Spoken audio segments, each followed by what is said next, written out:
grasp that, like your situation, like f***ed up, like this a PBL, like punishable by life. Like your charge, the most we can do to your ass is life sentence. Rod Wave is more than just another rapper on the hip-hop scene who thinks he can sing. Now, this young musician's melodious voice is by far one of the very best in the game, and the fact that he can switch styles in a heartbeat to dropping furious rhythms is a large part of his appeal. Now, the other part of his appeal is that his autobiographical lyrics, well, they never hold back on his tumultuous past.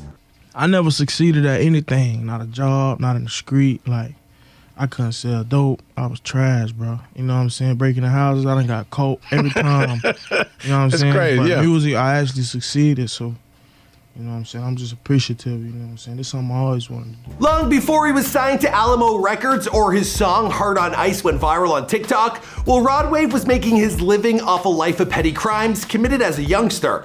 Now, since then, the singer, rapper, and songwriter, he has taken every chance to discuss how music saved him and afforded him an opportunity to make something of his life. He told Billboard, "I feel like before music, I don't really know what I wanted to do.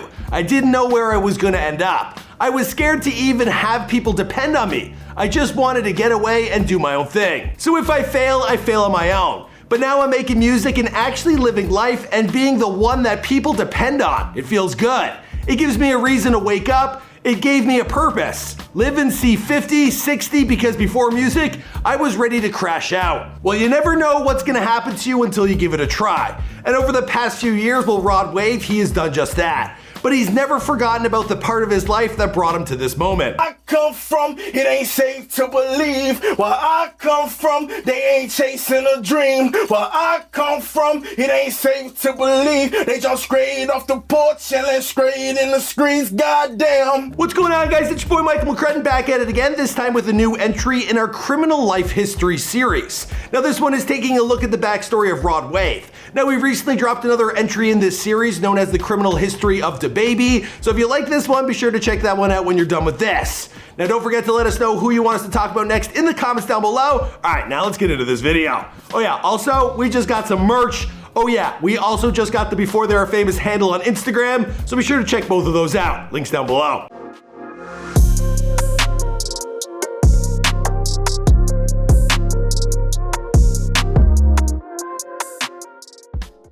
Rod Wave was born Rodarius Marshall Green on August 27th, 1999 in St. Petersburg, Florida.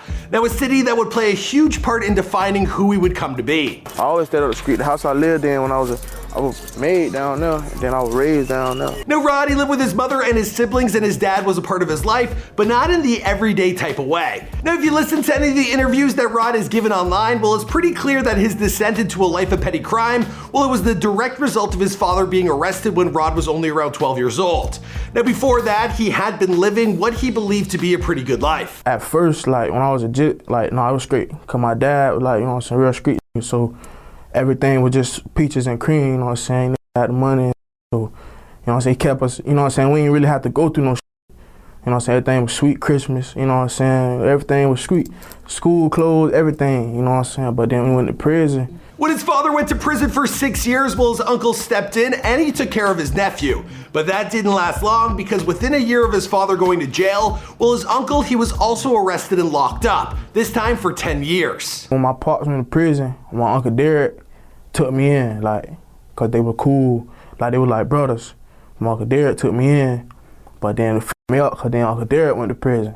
Now, this series of events had left Rod in a very precarious situation. Now, on one hand, he understood what a life of crime could lead to, but on the other, he was watching as a lot of other kids in his neighborhood, well, they were getting into trouble, but finding a way to make that bread. I went broke, I got my bread right, I got my bread right. I went broke, I got my bread right, got my bread right. Rod tried to go down the straight and narrow path, but whenever he applied for work, well, he was told that he was too young. So at around the age of 14, well, Rod, he fully adopted his father's persona. From there, he started stealing cars, breaking into houses, and selling weed. I remember when we was coming from out to eat, and my grandma had found a little weed sack in the bathroom, and my mama pulled me outside and took me downstairs like, that ain't your responsibility.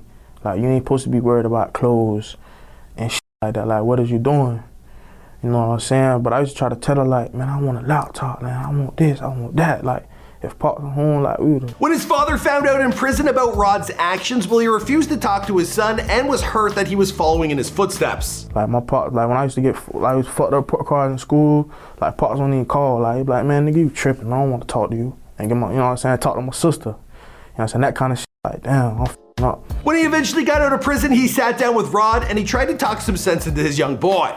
Now, Rod, he was fully aware that this lifestyle, it wasn't sustainable. Hell, it wasn't even something that he really enjoyed, but he had no other idea about how he could possibly make a living. Now, thankfully, his father and his brother had some ideas. Now, his dad, he bought him his first microphone, and his brother found him a laptop. Now, with that humble setup, well, Rod, he started recording his first music with lyrics rooted in his own experiences. Now, it was something he did just for fun, but he eventually broke into the Florida music scene in 2016 with songs like Heartbreak Hotel. They started picking up some notoriety around town. As cool as that was, well, Rod Wave and A Life of Crime, they weren't quite done with each other just yet.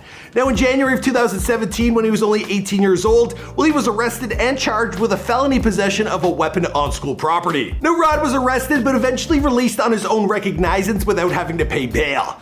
Now, he would go on to be arrested one more time, this time in March of 2018, for carrying a concealed weapon. Now, while the details of what exactly happened here are pretty scarce, well, the timelines, they match up with the experiences he described in the following clip. Like, they never really told me what that was like. With me in JDC, you can't really look up your charges, but like they tried to like it was with a group of like they tried to like take my gun. You know what I'm saying? But how you gonna take a gun from a nigga with it? You know what I'm saying? You can't take a gun. Like, that shit ain't gonna go down like that. So I don't know if it was like deadly use of a firearm or whatever the it was. Luckily for Rod, well, he was once more released without bail when the man who got into a physical struggle with him refused to press charges. Now, this arrest, it seems to have scared Rod straight and finally put him on the straight and narrow. Now, when asked if he has any regrets over his former life of crime, well, Rod, he has this to say. You think you got a reward, but it's not worth it because of what come with it eventually. Like, you think you get away with some, you think you done, but it always come back and bite you in the ass. So, and it wasn't worth it because, you know what I'm saying, the risk that you taking, like, you putting your whole life on the line by some shit. For some money you gonna spend in like an hour or some shit, you know what I'm saying, some shit you trying to get to look cool, clothes and so, nah. It wasn't worth it. After having learned his lessons, well, Rod, he was signed by Alamo Records in 2018. He released 3 mixtapes with them and his debut album, Ghetto Gospel, in November of 2019. Now, songs like I Remember reflect on his father's incarceration with lyrics like, Pops had went to prison, I remember every letter, and contrast it with his own time spent in prison. Remember sitting in my cell blaming the streets, Mama came to see me, said the blame was on me. Obviously, it's a lot better when it's coming from the voice of Rod Wave. I'm trying my best here. Other tracks like Heart on Ice, they take a look at how his fears of poverty, well, they played a role in him taking on a life of crime. I spent all my time committing crimes to get closer, while at my Nana's house, I play the couch, staring at the ceiling, trying not to get in my feelings, thinking of a way I could make these millions. Maybe that'll take the pain away and clear up all these rainy days. Now, he even gets illiterate on the song Weight on My Shoulder, where he describes his struggle to emerge from a life on the streets as a choice between 2 different women. One alluring and abusive, the other well-dressed and affectionate. Now, at the end of the music video for the song, which has since been taken down, well, a SWAT team bursts through the doors of the trap house he returns to and affectionately eliminates his future. Now, thankfully for Rod Wave, well, that isn't a choice he made in real life. Just to be where I'm at, bro, that shit motivate me like, damn, I got so many people to take care of, bro, like, right now. For a moment there, Rod Wave's life, it could have really gone one of 2 very different ways. But a switch has been flipped, and this Florida rapper is now a star in every way that counts. Recently, he's been hovering around being the 7th popular artist on YouTube with nearly 29.2 million weekly views and around 10 million streams per day across audio and video platforms according to Alpha Data. In other words, he's a far cry away from where he used to be, and his story will hopefully serve as inspiration for the thousands of kids who find themselves in a similar situation. Alright guys, I'm gonna wrap up this video here. Now, the last time we dropped a video on Rod Wave, it blew up, so I'm kind of interested to see how this one does. Now, of course, this is a new series, so if you enjoy this, well, we could do this for anyone. How about one on NBA YoungBoy? Not a bad idea. Anyways, you guys let me know who's next in the comments down below, and I'll see you guys in another video. Boom! Or 6'9". That'd be huge.